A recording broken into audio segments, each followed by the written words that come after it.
نحمده ونصلي على رسوله الكريم أما بعد فأعوذ بالله من الشيطان الرجيم بسم الله الرحمن الرحيم رب اشرح لي صدري ويسر لي أمري واحلل عقدة من لساني يفقهوا قولي رب زدنا علما۔ آج ہمارے سبق میں سورہ الحاقہ ہے، اس کی ابتدائی آیات پڑھتے ہیں۔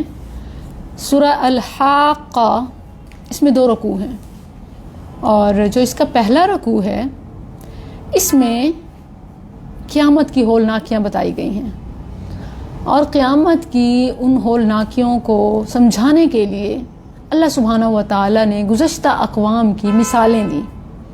ان میں جو مثال ہے قوم عاد، قوم سمود، قوم نوح، قوم لوط، اور جس طرح ہم اپنی بات میں کہتے ہیں وغیرہ وغیرہ، تو بالکل اللہ سبحانہ و تعالیٰ نے فرمایا کہ والمؤتفکات بالخاطئہ، اور بھی وہ بستیاں جو اپنے گناہوں کی وجہ سے، اپنے خطاؤں کی وجہ سے الٹ دی گئیں، تو وہ سب وغیرہ میں شامل ہیں۔ اچھا، یہ ان کا ذکر فوراً کس بات پر آیا؟ الحاقہ اس کے بعد آیا، یعنی جو قیامت کو جھٹلاتا ہے وہ اتنا خطا کار ہے کہ اس سے کسی نیکی کی امید رکھنا فضول ہے۔ اگرچہ ان اقوام کی اور بھی گناہ تھے، انبیاء کو جھٹلانا۔ اگر ہم قوم سمود کی بات کریں تو ان کا ایک جو مشہور ایک نافرمانی تھی، وہ کیا تھی؟ صالح علیہ السلام کی اونٹنی کو قتل کرنا۔ اور اسی طرح قوم لوط کی کریں تو ہم جنس پرستی، قوم شعیب کی بات کریں تو ناپ تول میں کمی، ایک ان کی بڑی ایک سخت خامی تھی، نافرمانی تھی۔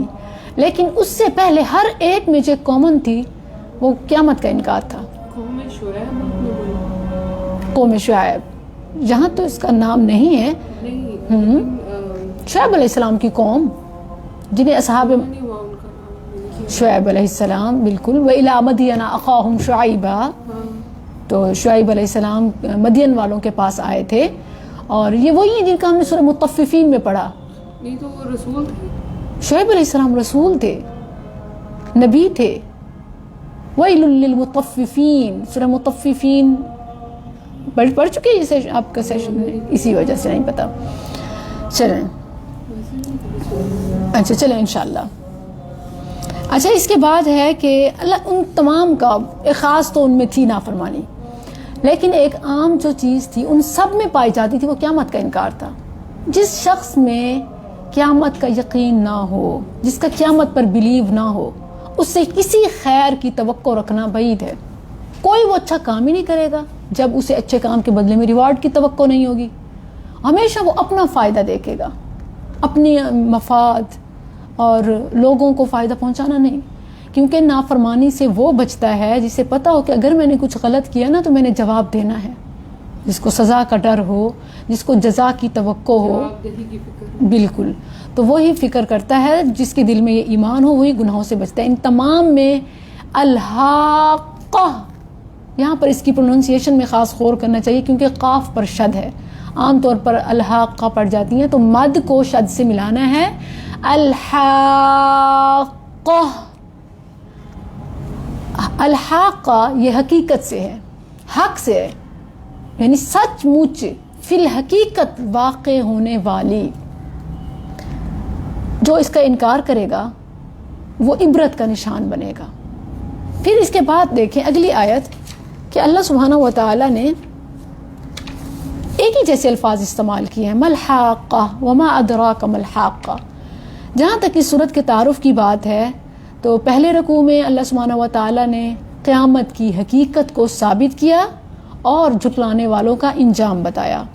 جہاں تک دوسرا اس کا رکوع ہے، اس میں اللہ سبحانہ و تعالی نے قرآن کو اپنے ساتھ جوڑا کہ نبی کی اس میں ذرہ برابر کوئی خواہش، کوئی مداخلت، کوئی انٹرفیئرنس نہیں ہے، ذرہ برابر بھی۔ ایون یہاں تک الفاظ رسول اللہ صلی اللہ علیہ وسلم کے لیے رب تعالیٰ نے فرمائے کہ اگر یہ تھوڑی سی بھی ایڈیٹنگ کرتا اپنی طرف سے، جو اس کا دل کرتا تھوڑی سی بھی، تو ہم اس کے دائیں ہاتھ سے پکڑ لیتے۔ پھر وہ آگے آیت میں بتاؤں گی کہ دائیں ہاتھ کا ذکر کیوں کیا۔ اور پھر مزید فرمایا کہ ہم اس کی شہرگ ہی کاٹ دیتے، لقطعنا منہ الوتین، یعنی گویا کہ زندگی ختم ہو جاتی ہے اگر تھوڑی سی بھی. تو کیا معلوم ہوتا ہے کہ نبی صلی اللہ علیہ وسلم نے اپنی طرف سے کسی قسم کی کوئی سکپنگ نہیں کی، کیونکہ بہت ساری آیات ایسی ہیں ایون جس میں ایک قسم کی نبی صلی اللہ علیہ وسلم کے لیے ڈانٹ ہے، جیسے عبس وتولی، اور وہ تک نہیں آپ چھپا سکے، بالکل وحش بتائی. اور اسی طرح یہ والی جو آیات ہیں کس قدر شدید ہیں کہ ہم آپ کی شہرگ کاٹ دیتے، ہم آپ کا ہاتھ پکڑ لیں اگر آپ نے تھوڑی سی ایڈیٹنگ کی.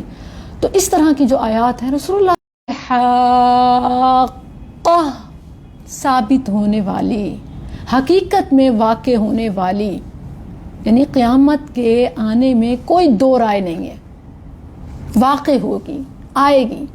اب مفسرین اس کے واقع ہونے کے حوالے سے مختلف تفاسیر کرتے ہیں کہ یہ واقع ہونا حساب و کتاب کا واقع ہونا ہے یا قیامت کا واقع ہونا ہے.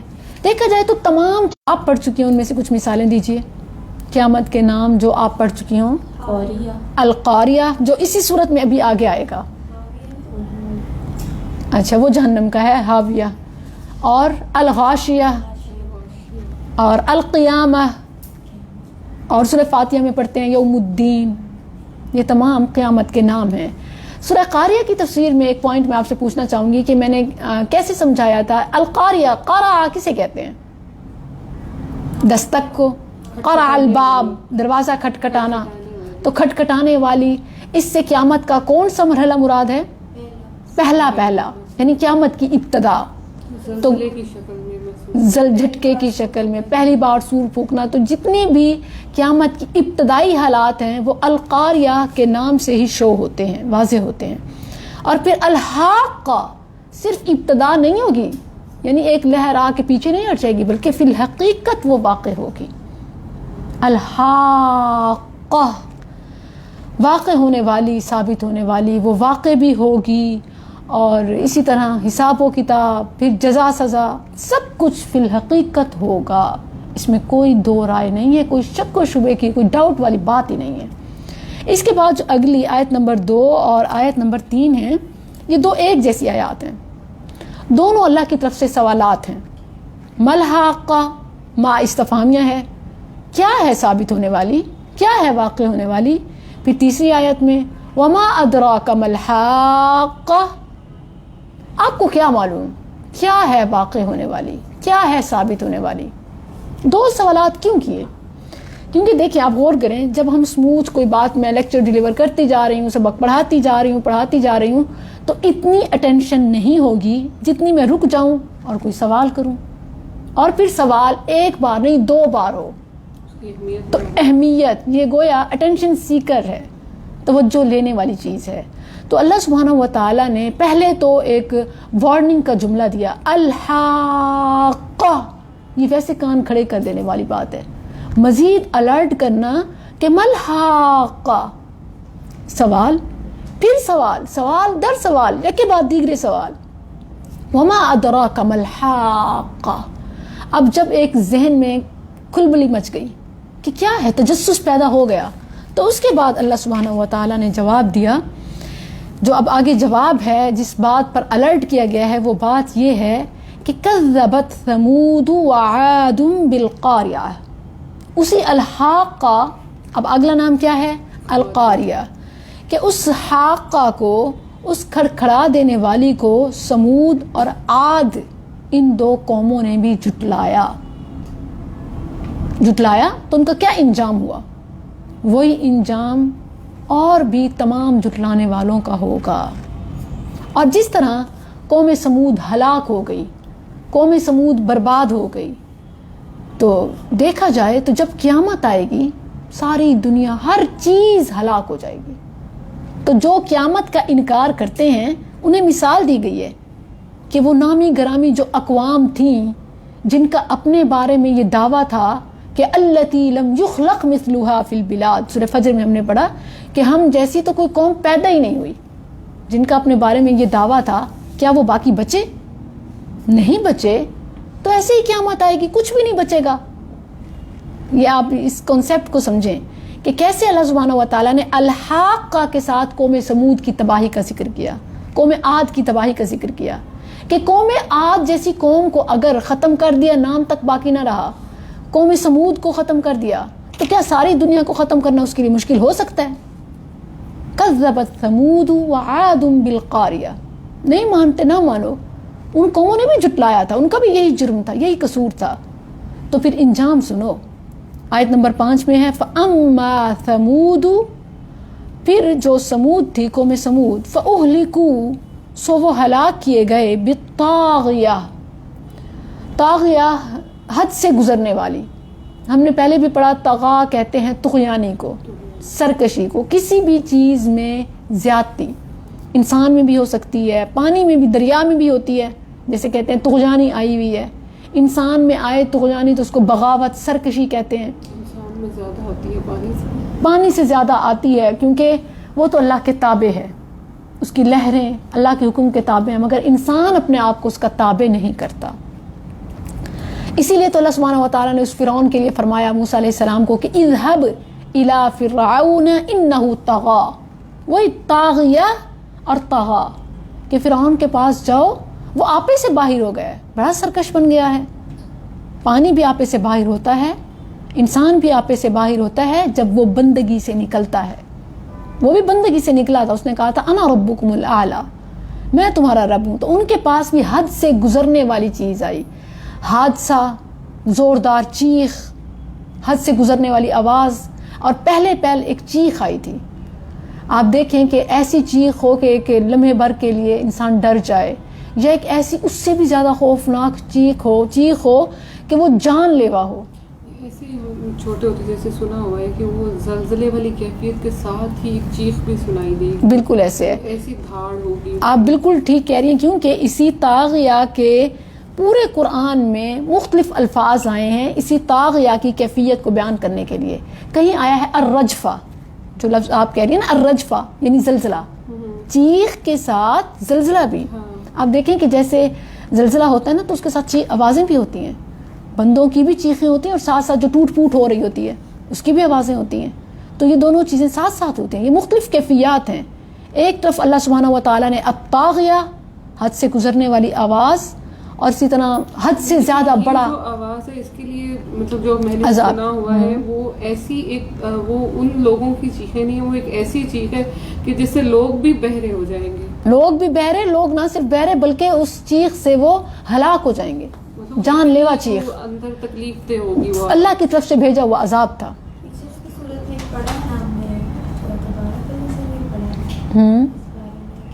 اس طرح کی آواز ہوگی کہ انسان سب سے پہلے آواز سے وہ نوائز پولوشن کے حوالے سے ہم نے بالکل ایسے آواز سے مسئلہ ہوتا ہے کہ شور، جہنم کے حوالے سے ہم نے پڑھا کہ جہنم میں جو ان کا استقبال ہوگا وہ ایک زوردار چیخ کے ساتھ، سب سے پہلے ان کے جو استقبال ہوگا، جیسے جنتیوں کا استقبال بتایا کہ وہ مرحبا سلامتی کے ساتھ ہوگا، تو جہنمیوں کا استقبال دیکھیں، جہنم تو قیامت کے تمام مراحل کے آخر میں آئے گی، جس کا یہ ڈکلیئر ہو جائے گا کہ یہ مجرم ہے۔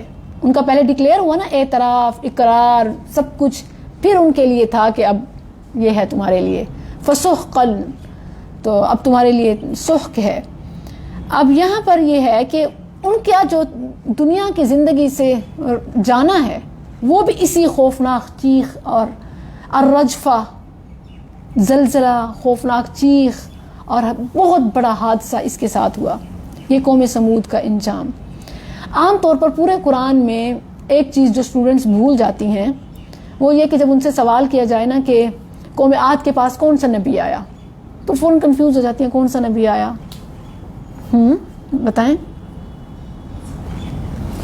حالانکہ ایگزیکٹ اسی لیے میں آپ کو ایک ٹپ بتانے لگی ہوں کہ آپ یہ بات، اس کا جواب کیسے، ایگزیکٹلی میں نے آپ کو آیت لکھوائی تھی کہ یہ دو لفظ یاد کر لیں تاکہ آپ کو آسانی ہو۔ وَإِلَىٰ عَادٍ أَخَاهُمْ هُودًا، ٹھیک ہے، اب یہاں بھی آپ نوٹ کر لیں وَإِلَىٰ عَادٍ أَخَاهُمْ هُودًا۔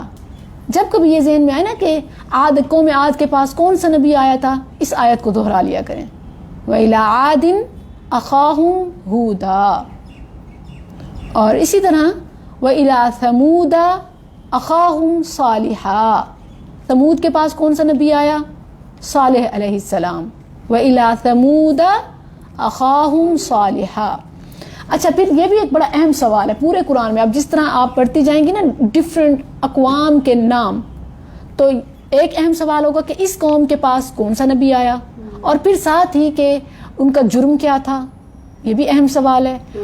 عذاب کون سا آیا, یہ بھی اہم سوال ہے. تو اب یہ اس قوم سمود اور قوم عاد کا یاد کر لیں ان 2 آیات کے ساتھ. وہ 2 آیات کیا ہیں؟ پہلی آیات فَأَمَّا ثَمُودَ فَأُهْلِكُوا بِالطَّاغِيَةِ. قوم سمود کے ساتھ آپ طاغیہ کا لفظ یاد رکھیں. جی قوم سمود کے ساتھ نہیں, پہلے ہم ابھی سمود کی بات کریں نا. فَأَمَّا نہیں, وہ میں نے نبی کا بتایا, أَخَاهُمْ صَالِحًا, وہ میں نے ان کے نبی کا نام یاد رکھوانے کے لیے آپ کو بتایا. نبی کے لیے نبی کون سے ہیں؟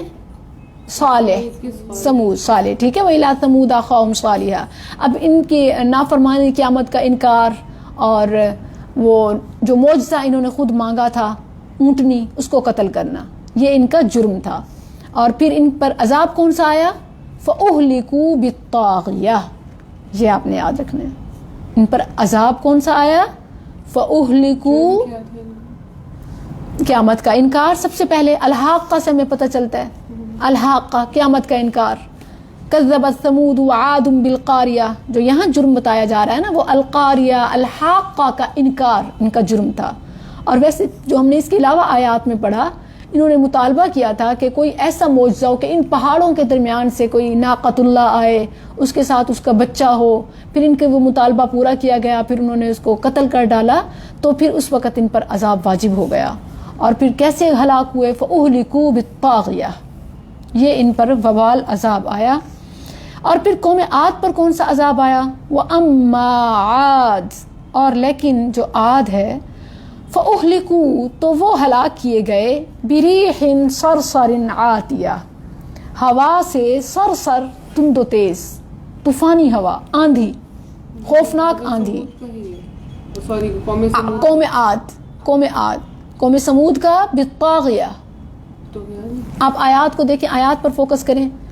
وَأَمَّا ثَمُودَ فَأُهْلِكُوا بِالطَّاغِيَةِ, پہلی آیت قوم سمود کا انجام فَأُهْلِكُوا بِالطَّاغِيَةِ, قوم عاد کا انجام فَأُهْلِكُوا بِرِيحٍ صَرْصَرٍ عَاتِيَةٍ.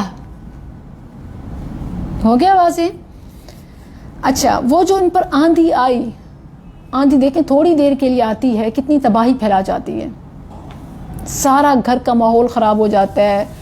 اور اگر عذاب کی شکل میں وہ آندھی آئے, اور آپ امیجن کریں کہ 7 راتیں اور 8 دن, 8 دن اور 7 راتیں مسلسل چلتی رہے, تو کیا کھانا پینا سونا آرام سب کچھ مسلسل پین میں, کچھ بھی نہیں ہو سکتا. طوفانی اور عذاب کی آندھی, آج بھی جس ٹائم آندھی آتی ہے تو کھڑکیاں, گھر, کپڑے, سب کچھ کتنا ڈرٹی ہو جاتا ہے, کتنا گندا ہو جاتا ہے نا, تو بڑے متفکر ہو رہے ہوتے ہیں. اب یہ تو ایک نارمل سی چیز ہے, موسم کی تبدیلی ہے. اگر عذاب کی حد تک ہو اور وہ اتنے لمبے عرصے کے لیے ہو, تو کیا یہ نصیحت بہت بڑی نہیں ہے کہ ایمان لانا چاہیے آخرت پر, اور ایمان کے ساتھ ساتھ اس کی تیاری کرنی چاہیے. عام طور پر کفار مکہ یہ سوال کرتے تھے, کیا کہتے تھے؟ وہ کہتے تھے کہ قیامت کب آئے گی, قیامت کب آئے گی. اکثر ان کا یہ سوال ہوتا تھا جب بھی قیامت کی بات کی جاتی, اور وہ کہتے کہ ایسا کیسے ہو سکتا ہے, اَإِذَا كُنَّا عِظَامًا نَخِرَةً, کہ ہم دوبارہ اٹھائے جائیں, ایسا کیسے ہو سکتا ہے؟ تو اس کے جواب اللہ سبحانہ و تعالیٰ انہیں کیا دیتا تھا؟ تو قیامت تو واقع ہوگی. پھر ان بالکل جس نے پہلی بار پیدا کیا, ان کا پھر جب وہ لاجواب ہوتے, ان کا کیا اگلا کوشچن ہوتا, پھر اچھا کب ہوگی, پھر کب ہوگی. ایسے ہی ایک صحابی نے نبی صلی اللہ علیہ وسلم سے پوچھا, تو نبی صلی اللہ علیہ وسلم نے کیا فرمایا تھا؟ ما اعدت لها, تو نے کیا تیاری کی ہے قیامت کے لیے؟ قیامت کی بڑی فکر ہے کب آئے گی, تو ما اعدت لها, قیامت کے لیے کیا تیار کیا ہے؟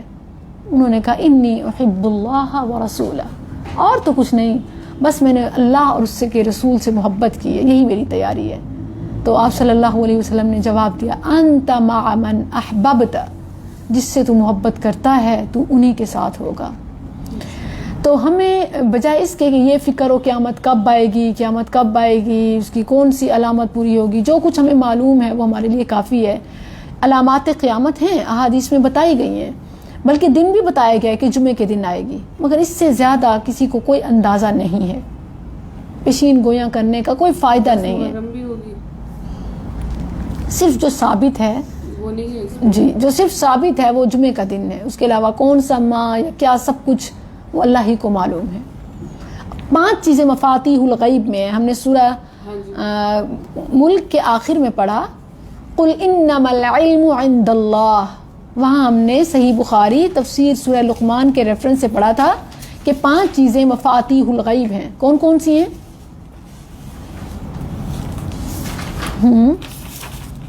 5 چیزوں کا علم صرف اللہ کو ہے، کسی نبی کو بھی نہیں ہے۔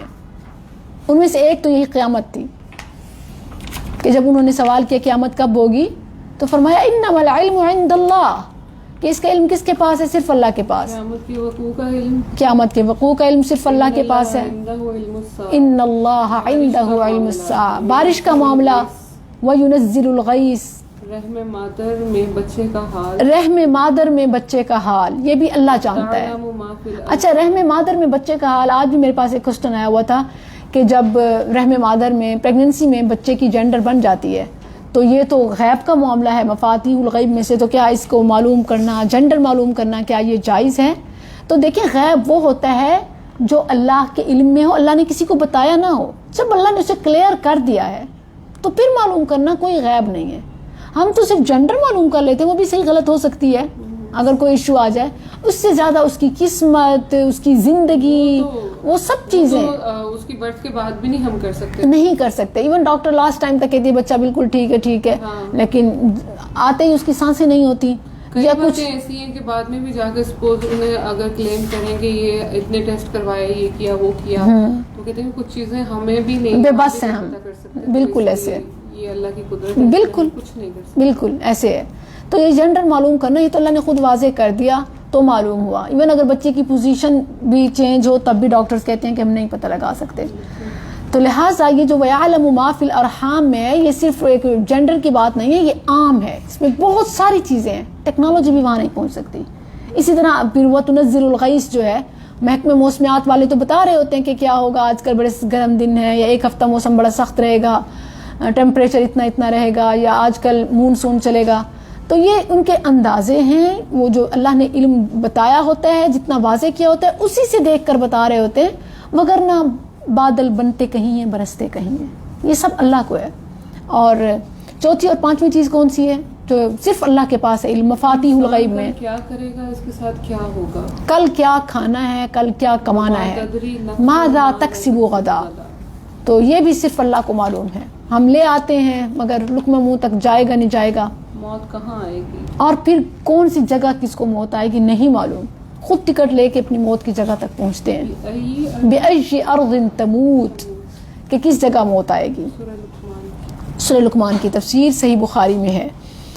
اچھا، یہ ہے سورہ الحاقہ۔ اب یہاں پر اللہ سبحانہ و تعالیٰ نے اس بات کی شروع سے ہی وضاحت کی کہ وہ واقع ہونے والی ہے، فی الحقیقت واقع ہونے والی ہے، کیا ہے واقع ہونے والی، اور کیا تمہیں خبر، کیا معلوم کہ کیا ہے واقع ہونے والی۔ اس واقع ہونے والی کا جس نے انکار کیا وہ عبرت کا نشان بنے۔ قوم سمود کا ذکر کیا، قوم عاد کا ذکر کیا۔ قوم عاد کا ذکر کرتے ہوئے بتایا کہ سخرہا علیہم، اس نے مسلط کر دیا اسے ان پر 7 لیال، 7 راتیں، و8 ایام، اور 8 دن۔ لیال لیل کی جمع ہے، لیل رات کو کہتے ہیں، نائٹ، اور ایام یوم کی جمع۔ مطلب اس قوم پہ وہ ایسا عذاب نہیں آیا کہ وہ پلک جھپکتے ختم ہوا، جیسے ہم دیکھتے ہیں یہاں کمپیئر کریں، قوم سمود پر ایک طغیانی والی آواز، چیخ، زلزلہ، اس طرح کے ان کی اچانک پکڑ ہوئی، اور یہ 7 راتیں اور 8 دن مسلسل ایک تکلیف میں رہے، نہ جینا نہ مرنا، نہ سونا نہ جاگنا، اذیت، شدید اذیت۔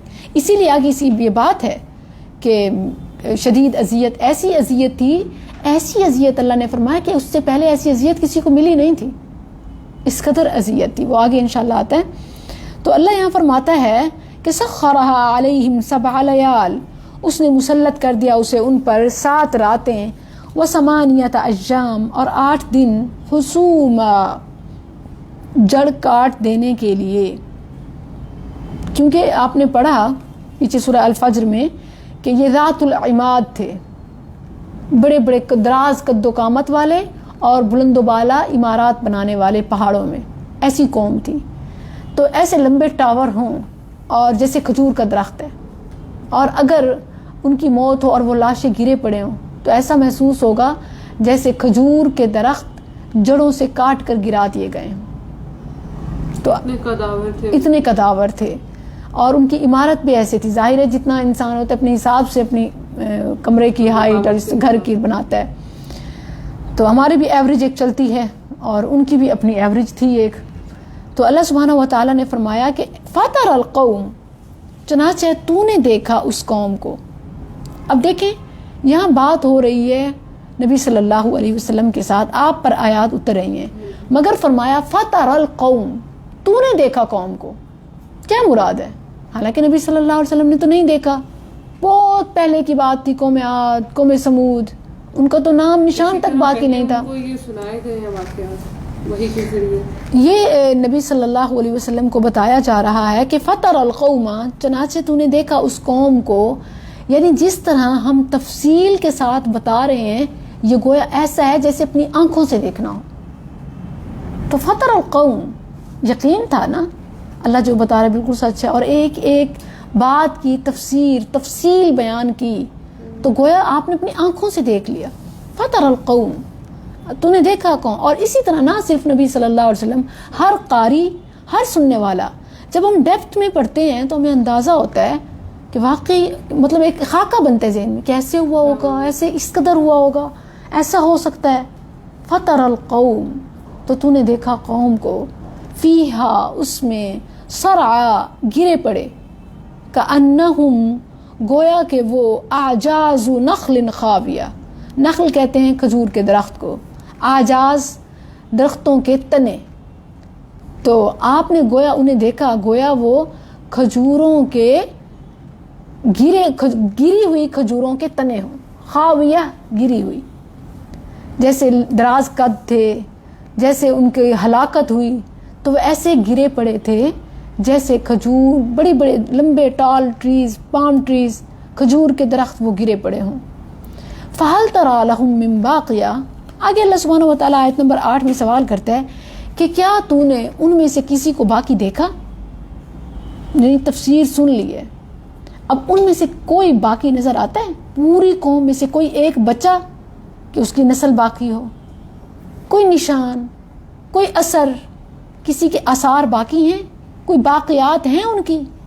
نام تک نہ رہا, ناموں میں نشان تک باقی نہ رہا, بستی سمیت ہلاک ہو گئے. فَهَلْ تَرَى لَهُم مِّن بَاقِيَةٍ, تو کیا تو دیکھتا ہے ان میں کوئی بھی؟ وَجَاءَ فِرْعَوْنَ, اب آگے یہاں بات ہو رہی ہے کہ آیا فرعون. قوم عاد کی ہلاکت کا ذکر ہے, قوم سمود کی ہلاکت کا ذکر ہے. جرم کیا تھا یہاں, کون سا جرم بتایا گیا ان تمام کا؟ کذبت, قیامت کی تکذیب, جھٹلانا. ہم کتنی تیاری کر رہے ہیں قیامت کی, کتنی فکر ہوتی ہے ہمیں آخرت کے حوالے سے. ہم اپنی اس زندگی کو دیکھیں, چلیں زیادہ نہیں, پوری لائف کی بات نہ کریں. 50%. اچھا 1 منٹ کے لیے, اچھا 50% آپ کہہ رہی ہیں, 1 منٹ کے لیے ذرا سوچیں. نہیں 1 منٹ کے لیے ذرا جو محاسبہ کرتے ہیں نا ہم اپنا, کہ ہم 24 گھنٹے کی بات کرتے ہیں, پوری لائف کو تو ہم کور نہیں کر سکتے نا. چلیں 24 گھنٹے کی بات کرتے ہیں. 24 گھنٹوں میں ہم نے قیامت کی تیاری کے لیے کتنا وقت رکھا؟ صرف نمازیں اور شاید یہ کلاس. کسی عمل میں ہوتا ہے کہ بھی نہیں یہ غلط ہے, یہ نہیں, یہ زیادہ غفلت. یہاں پھر یہاں بات 50 پہ نہیں آتی, کیونکہ ہم سوتے ہیں, ہم 8 گھنٹے ہمارا سونا نکال لیا جائے, اچھا 2 گھنٹے تو پھر ہمارا کھانا پینا بھی ہوگا نا, اور پھر اس کی جو کٹنگ ہے, کوکنگ ہے, اس کو ساتھ اور گھر کے ڈفرینٹ ادر ٹاسک.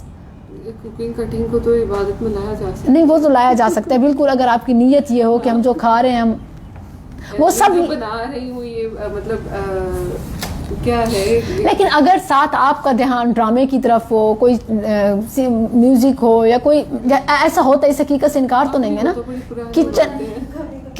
کچن میں ہم ساتھ کچھ چلا لیتے ہیں, ساتھ ساتھ دیکھ رہے ہوتے ہیں, الحمدللہ یہ خاصہ ہے اس قرآن کا کہ جو اہل القرآن بنتے ہیں نا پھر ان کے انٹرسٹ چینج ہو جاتے ہیں، لیکن جو قرآن نہیں کھولتے ان سے پوچھو ان کی زندگی اسی کے ساتھ ہے. پہلے بہت چیزیں ایسی ہیں جو اب نہیں ہیں. ایسے یہی بات ہے.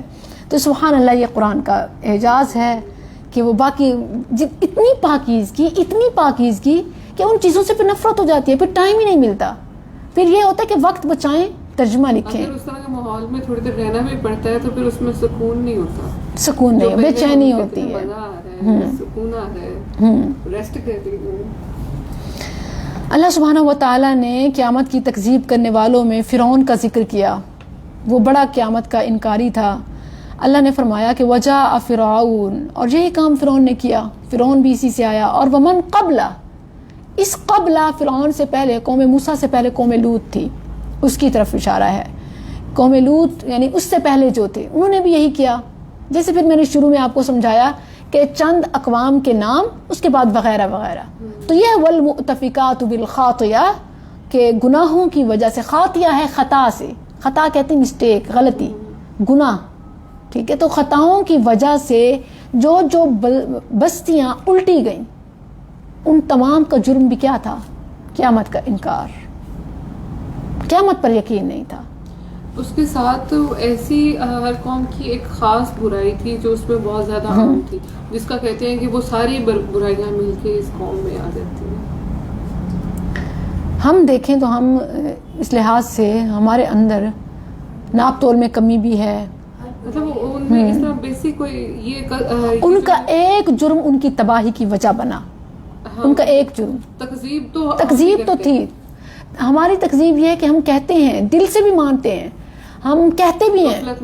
ایمان کے 3 سٹیپس ہیں. عمل میں انکار ہوتا ہے، زبان میں نہیں ہوتا. تو ایمان کے 3 سٹیپس ہیں. ایمان کے 3 سٹیپس ہیں. ایک ہے تصدیق بالقلب، دل کے ساتھ تصدیق.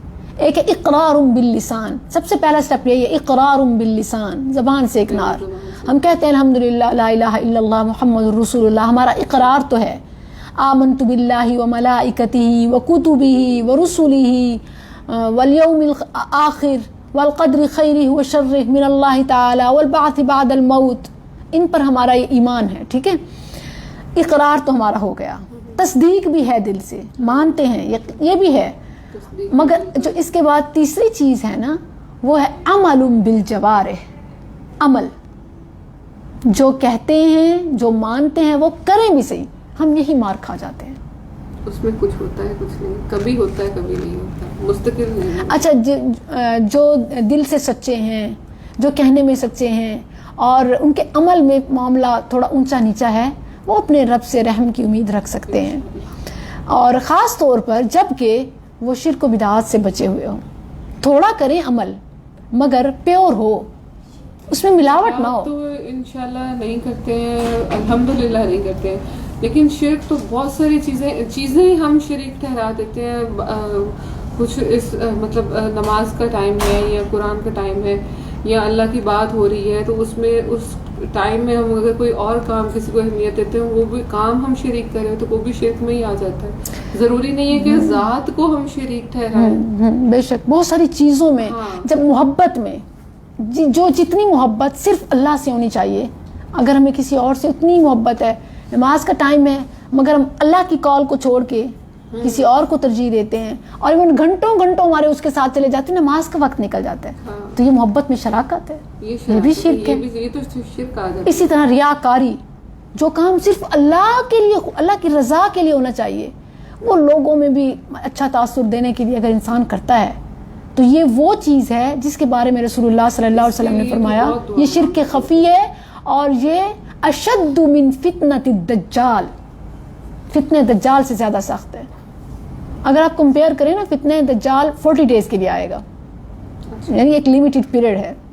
ریاکاری ازل سے ابد تک ہے، تو پھر وہ ہو گئی زیادہ خطرناک. اور پھر فتنہ دجال جو ہوگا اس کی سائنز ہیں کہ یہ ہوگی، ایسے بچ سکتے ہو کہ ایسا دجال ہوگا. نبی صلی اللہ علیہ وسلم نے احادیث میں بتا دیا ہے کہ وہ کانا ہوگا، وہ یوں کرے گا تو تم پہچان لینا کہ یہ دجال ہے. مگر ریاکاری والے، ریاکار کو بھی پتہ نہیں ہوتا، وہ اپنے تائیں بہت اچھا میں نیکی کا کام کر رہا ہوں، اس میں کیا برائی ہے نا. خیال دل میں بھی آنا جو ہے، ایک تو ہوتا ہے زبان سے کہنا. اچھا بعض لوگ کہتے ہیں کہ ہم اب سب بیٹھے ہم نہیں کرتے ریاکاری ہو جائے گی، اس کو کیسے بچا جا سکتا ہے؟ اس سے صرف دعا سے کہ اللہ تعالیٰ. فرسٹ مومن کا ہتھیار ہے دعا.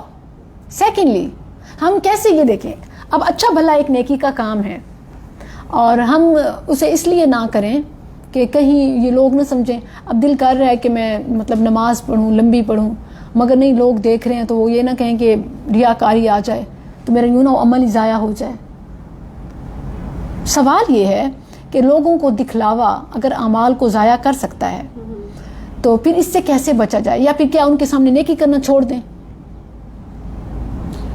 ریاکاری اس طرح سے نہیں آتی ہے، اس طرح سے آتی ہے کہ ایک نیک عمل ہم کر رہے ہیں اور ساتھ میں ہم یہ سوچیں کہ اس کو دیکھو توفیق ہی نہیں ہوئی، اٹھی نہیں ہے وہ، یا اس نے اس کو. یہ تو کبر میں آ جاتا ہے، تکبر میں آ جاتا ہے نا کہ اپنے آپ کو بڑا سمجھ. زیادہ ہے بات.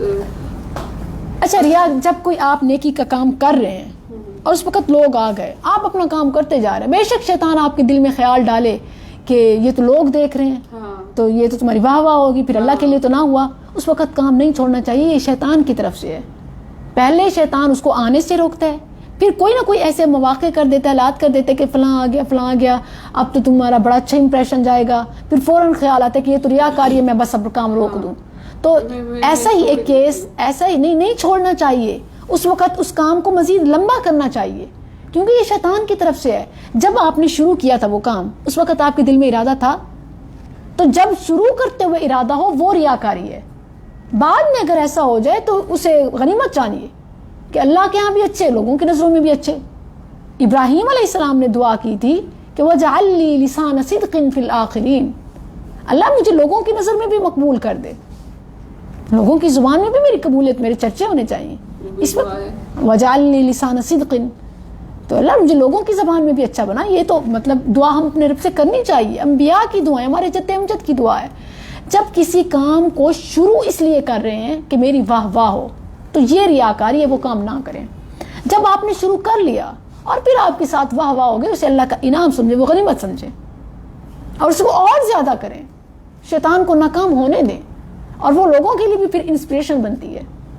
اسی لیے تو شیطان کہتے ہیں کہ روک دو ریاکاری ہے، کیونکہ اسے پتہ ہے دوسروں کے لیے وہ موٹیویشن بن رہا ہے. سبحان اللہ. ہم دوسری طرح سوچتے ہیں، دیکھنے والا دوسری طرح سوچتے ہیں. ایسے ہی ایک صحیح حدیث سے ثابت ہے، ابو ہریرہ رضی اللہ عنہ نبی صلی اللہ علیہ وسلم کے پاس آئے اور انہوں نے اپنے ساتھ گزرا ہوا ایک واقعہ سنایا کہ میں اپنے گھر کے آخری کمرے میں نماز پڑھ رہا تھا تو میرا اچانک سے کوئی ساتھی آیا، اس نے مجھے دیکھا تو میرے دل میں خیال آیا کہ دیکھو وہ اچانک آیا ہے اور مجھے اس حال میں پایا ہے تو وہ کتنا میرے بارے میں اچھا سوچے گا، مجھے نیک سمجھے گا. تو اللہ کے نبی کہیں یہ ریاکاری تو نہیں ہے. آپ صلی اللہ علیہ وسلم نے وضاحت کی اور اسی حدیث کی بنیاد پہ میں کہہ رہی تھی.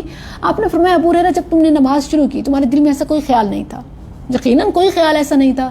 تو جب بعد میں جو خیال آتا ہے وہ شیطان کی طرف سے ہوتا ہے، پھر اس کام کو جاری رکھنا چاہیے اور لمبا کرنا چاہیے. جب اس طرح سے نیت کی ہے، کام شروع کیا تھا، تب تو تنہائی بھی ڈھونڈی تھی، بالکل بالکل، سکون بھی ڈھونڈا تھا. ہاں جی، کہ یہ جو نماز ہے میں نے اس طرح سے ادا کرنی ہے کہ میرے اور میرے رب کے درمیان میں کوئی مخل نہ ہو. ہاں بالکل، سبحان اللہ. تو پھر اس کے بعد اگر کوئی بیچ میں ہوتا ہے تو پھر اسے اللہ کی طرف سے انعام سمجھیں. وَجْعَلْ لِي لِسَانَ صِدْقٍ فِي الْآخِرِينَ سمجھیں کہ اللہ نے مجھے مقبولیت دی ہے، میرا اچھا امپریشن اللہ نے دی ہے.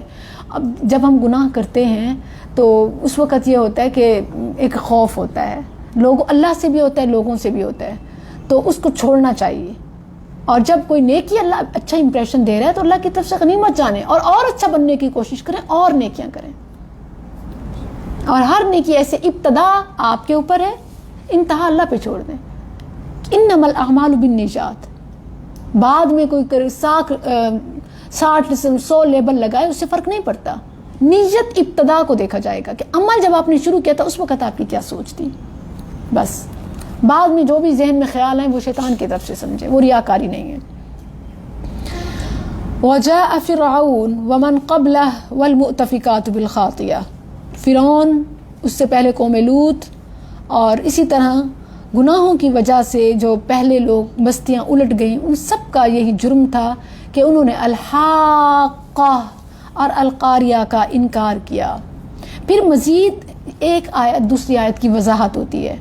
فرمایا کہ فعصوا، انہوں نے نافرمانی کی. کنہوں نے؟ جن کا ذکر ہوا ہے ان تمام نے نافرمانی کی. رسول ربہم، اپنے رب کے رسول کی. جس قوم کے پاس جو رسول آیا انہوں نے اس کی تکذیب کی، اس کی ہر دعوت کی، اس پر اترنے والے کلام کی بھی اور قیامت کی بھی، اس رسول کی بھی تکذیب کی. فأخذہم، اللہ نے ان کو پکڑا. اخذہ، پکڑنا، رابیہ، بہت زیادہ، بہت سخت. رابیہ پر ذرا غور کریں. یہ تو بات ہو گئی کہ ٹھیک ہے اللہ نے ان کو بہت سخت پکڑا. رابیہ ہے ربا یربو سے. ربا کسے کہتے ہیں؟ رابیہ ربا یربو. آپ ذرا غور کریں، آپ نے ربا کا لفظ سنا ہوا ہے. عربی میں ربا کسے کہتے ہیں؟ ربا، ربا نہیں، وہ ربو، وہ ہے ربو، وہ ربو نہیں، چوتھائی نہیں، بلکہ یہ ہے ربا. آپ ذرا ایک بار دیکھیں، را بے الف با، ربا سود کو کہتے ہیں. یمحق اللہ الربا ویربی الصدقات، یہ آیت قرآن کی سورہ بقرہ کی. یمحق اللہ الربا، اللہ سود کو مٹاتا ہے، ویربی، اور بڑھاتا ہے، الصدقات، صدقوں کو. اب یہاں غور کریں، یمحق اللہ الربا ویربی الصدقات، یہاں غور کریں. دیکھیں ربا کا مطلب ہے بڑھانا. اللہ فرماتا ہے یمحق اللہ الربا، اللہ بڑھانے کو گھٹاتا ہے. ربا کا مطلب ہے نا زیادہ بڑھانا، ٹھیک ہے. اللہ جب کوئی ربا، کیوں اس کو ربا کہتے ہیں؟ سود کو ربا کیوں کہتے ہیں؟ کیونکہ وہ مال جتنا دیتا ہے وہ کہتا ہے کہ اس سے زیادہ میں نے لینا ہے، اس لیے وہ سود ہے نا. اپنے اصل سے واپسی میں زیادہ لینے کی شرط رکھنا، یہ سود ہے. جو خود بندہ یہ شرط لگاتا ہے کسی کو دیتے ہوئے کہ میں نے اس سے زیادہ لینا ہے، جب بندہ یہ کوشش کرتا ہے اللہ اس کو مٹاتا ہے، کم ہی کرتا ہے. دوسری طرف بندہ مال کو کم کر رہا ہے صدقہ دے کے، جب اللہ کی راہ میں دیتا ہے تو اس کے اپنے مال سے کم ہوتا ہے نا. تو اللہ فرماتا ہے وَيُرْبِي الصَّدَقَاتِ، جو وہ کم کرتا ہے جب انسان اللہ کی راہ میں دیتے ہوئے تو اللہ اس کو بڑھاتا ہے. ربا کا مطلب ہے زیادہ. ربا سود کو بھی اس لیے کہتے ہیں کیونکہ وہ انسان کوشش کر رہا ہوتا ہے کہ میرے اصل مال سے مجھے واپسی زیادہ ملے. اللہ فرماتا ہے فَأَخَذَهُمْ أَخْذَةً رَابِيَةً، ہم نے ان کو پکڑنا، زیادہ پکڑنا. یعنی پچھلی قوم پر اتنا عذاب نہیں آیا تھا جتنا ان پر آیا، پہلے سے بھی زیادہ سخت عذاب ان پر آیا، سخت پکڑ آئی. ہو گیا کلیئر؟ رابیہ زیادہ، یعنی جو پچھلی قوم پر جتنا عذاب آیا. دیکھیں ایک تو ہے ہلاکت، وہ بھی ہلاک ہوئے، یہ بھی ہلاک ہوئے، مگر جتنے عذاب سے وہ دو چار ہوئے. اگر آپ یہاں کمپیئر کریں، جب سمود کی بات ہوئی تو وہاں فرمایا فَأُهْلِكُوا بِالطَّاغِيَةِ، جب اس کے بعد اور قوم کی ان پر سَخَّرَهَا عَلَيْهِمْ 7 لَيَالٍ وَثَمَانِيَةَ أَيَّامٍ، ان کی لمبی گرفت ہوئی نا، ان کی زیادہ گرفت ہوئی. تو اللہ نے فرمایا ایسے ہی جیسے ان کی نافرمانیاں بڑھتی جاتی ہیں ہماری پکڑ بھی اور شدید ہوتی جاتی ہے اور پچھلی قوم سے بھی زیادہ ہوتی ہے. فرعون کو کیسے اللہ نے غرق کیا، قوم لوط کا اشارہ ہے ومن قبلہ. قوم لوط کا کیا انجام ہوا تھا؟ ان کا جرم کیا تھا؟ ہم جنس پرستی، مردوں کا مردوں کے پاس خواہش پوری کرنے کے لیے آنا، جس کو آج بھی کہتے ہیں کہ ہیومن رائٹس، اٹس اوکے، اس میں کوئی مسئلہ نہیں ہے. یہ آج بھی قوم لوط ان میں لواطت کی بیماری تھی اور ان پر ان کا جرم تو یہی تھا، ہم جنس پرستی. اور جو ان پر عذاب آیا، جو خاص ان پر ہے نا، وہ پتھروں کی بارش ہے. لیکن اس سے پہلے ان کے بھی مرحلے ہیں. 3 قسم کے ان پر عذاب آئے تھے. اس پوری بستی کو اوپر آسمان تک اٹھایا گیا، پھر وہاں سے ان کو پھینکا گیا، پھینکتے ہوئے اوپر سے پتھروں کی بارش کی گئی، اور پھر نیچے زمین طوفان بنی ہوئی تھی پانی سے. گویا طوفان بھی آیا، پتھروں کی بارش بھی ہوئی، اور ایک بستی کو اوپر کر کے پٹخ دیا گیا. یعنی جرم جتنا بڑا سزا اتنی بڑی. ابھی اللہ نے فرمایا فَأَخَذَهُمْ أَخْذَةً رَابِيَةً، اسی لیے فرمایا.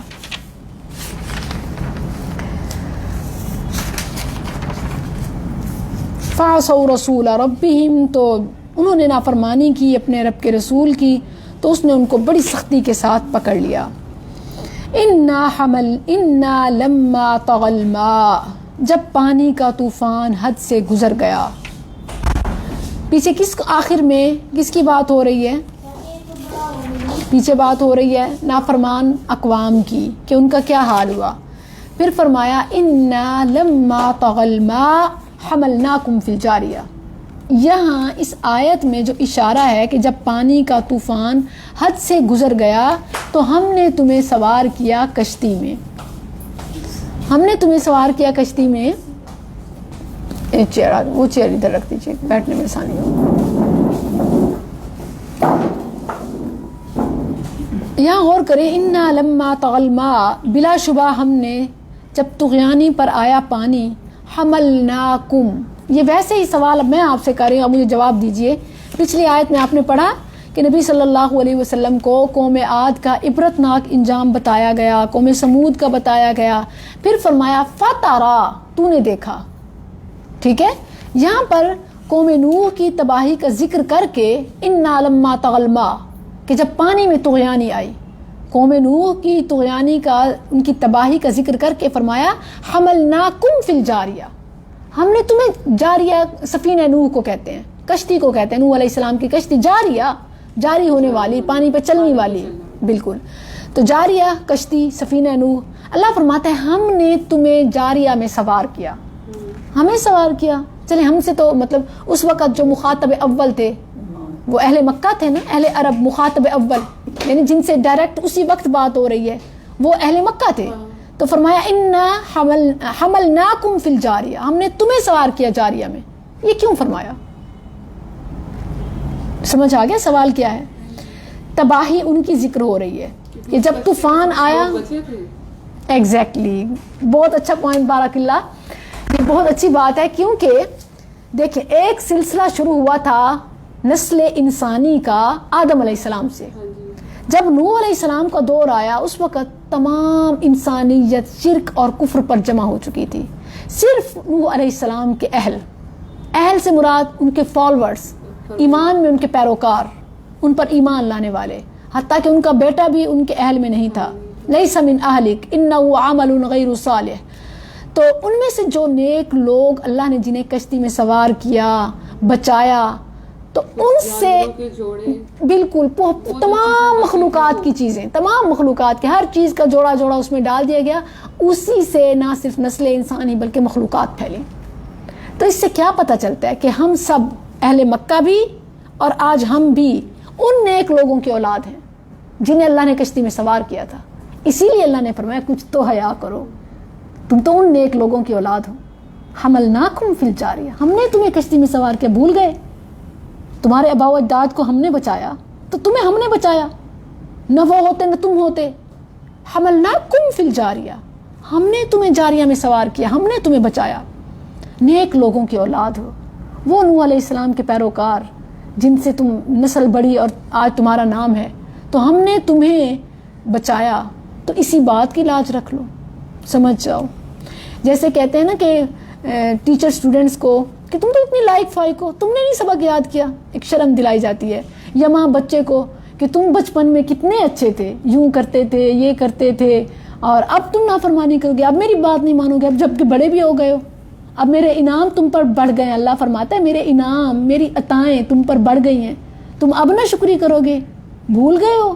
حملناکم فی الجاریہ, ہم نے تمہیں جاریہ میں کشتی میں سوار کیا. تمہارے آباء و اجداد کو ہم نے بچایا, وہ مٹ جاتے تو تم کیا ہوتے. تو اس بات کو سمجھو. اور ہم نے اس واقعے میں تمہارے لیے نصیحت رکھی ہے, لنجعلھا, تاکہ ہم اس کو بنا دیں, لکم, تمہارے لیے, تذکرہ, نصیحت, وتعیھا, اور یاد رکھیں اسے, اذن واعیہ, اذن کان, واعیہ یاد رکھنے والے, وتعیھا یاد رکھیں, واعیہ, یہ دیکھیے ملتے جلتے لفظ ہیں, وتعیھا اور واعیہ. وتعیھا یاد رکھیں اسے, اذن واعیہ یاد رکھنے والے کان. اب اس آخری آیت پر ذرا غور کریں. ویسے تو کہنے کو یہ بات ہے کہ یہ جو واقعہ ہے اسے بھولنا نہیں ہے, اسے یاد رکھنا ہے.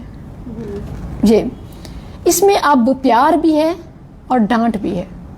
پیار ایسے کہ نیک لوگوں کی اولاد ہو, اللہ نے تمہیں بچایا, اس بات کو یاد رکھنا اور ایمان اور عمل کو کبھی نہ چھوڑنا, یہ انداز بھی ہے. اور یہ وعید کا انداز بھی ہے کہ جس طرح اکثریت اس وقت تباہ ہو گئی. آج تمہارا بھی وہی عمل ہوگا تو تم بھی ہلاک ہو جاؤ گے. یہ نہ بھولنا ہم نے تمہیں بچایا، لیکن ان ڈوبنے والوں کو، غرق ہونے والوں کو نہ بھولنا. تو تمہارا بھی اگر وہی کرتوت ہوئے، وہی کردار ہوا تو انجام وہی ہو سکتا ہے. اس میں وعید بھی ہے اور اس میں ایک ہوپ بھی ہے. اچھائی کی اچھی بات بتا کر نیکی کی طرف پیار سے بھی لانا اور ڈانٹ سے بھی لانا، سختی سے بھی. لِنَجْعَلَهَا لَكُمْ تَذْكِرَةً وَتَعِيَهَا أُذُنٌ وَاعِيَةٌ. اس واقعے کو ہمیشہ یاد رکھنا. اور یہ بڑی پیاری تمثیل ہے، بڑی پیاری تمثیل ہے کہ ہم ان نیک لوگوں کی اولاد ہیں. ہمیں بھی نیکیاں کرنی چاہیے. ہمارا جو شجرہ نسب ہے وہ نیکوکاروں کا ہے. ہمارے بڑے نیک تھے، کچھ تو ہم خیال کریں، اپنے بڑوں کا ہی نام کا خیال رکھ لیں. ان کو اپنا بڑا سمجھیں گے تو ہمیں پتہ ہوگا نا کہ بھئی وہ نیک تھے تو ان کی نیکیاں ہم اڈاپٹ کر رہے ہیں. اگر ہم دوسری سائڈ پہ چل پڑیں گے تو ہمیں کیا پتا کہ ہمارے بڑے نیک تھے کہ نہیں تھے. اور اسی طرح آج بھی خاندان میں کوئی بڑا نیک انسان ہو، اچھا انسان ہو، اس عمل میں جب ہم جاتے ہیں تبھی ہم اس میں نالج لے سکتے ہیں کہ وہ نیک تھے تو ہم نیک ہیں. یہ نیکیاں انہوں نے کی ہیں، یہ ہم کر رہے ہیں. عادتاً یا ایک خاندانی طور پہ ہماری وراثت میں، یعنی کسی کی آپ نے کوئی پک کرنی ہے چیز تو کم از کم اچھائی کو کرو. اگر آپ نے اپنے بڑوں کی کوئی روایات، اقدار، کلچر اپنانا ہے تو اچھائی کی مثال کو اپناؤ. ان سے جو غلطیاں ہوئیں ان کو نہ دہراؤ. آج غلطیوں کو سبق بنایا جاتا ہے کہ ہمارے بڑے بزرگ کرتے ہیں، یہ کون سی بات ہے، ہم بھی کرتے ہیں. جبکہ ایسا نہیں ہونا چاہیے، بلکہ کیا ہونا چاہیے کہ ان سے کچھ غلطیاں ہو گئی تو ہمیں تو ان میں اصلاح کرنی چاہیے، ہمیں تو نیکی کو ہی آگے بڑھانا چاہیے. انشاءاللہ ہم اپنی نیکسٹ کلاس میں جو فیس بک لائیو بھی ہوگی، ہم آیت نمبر 13 سے شروع کریں گے. اور یہ ہماری live class Monday, Wednesday and Friday ہوگی انشاءاللہ، سیم ٹائم. ربنا تقبل منا انك انت السميع العليم وتب علينا انك انت التواب الرحيم.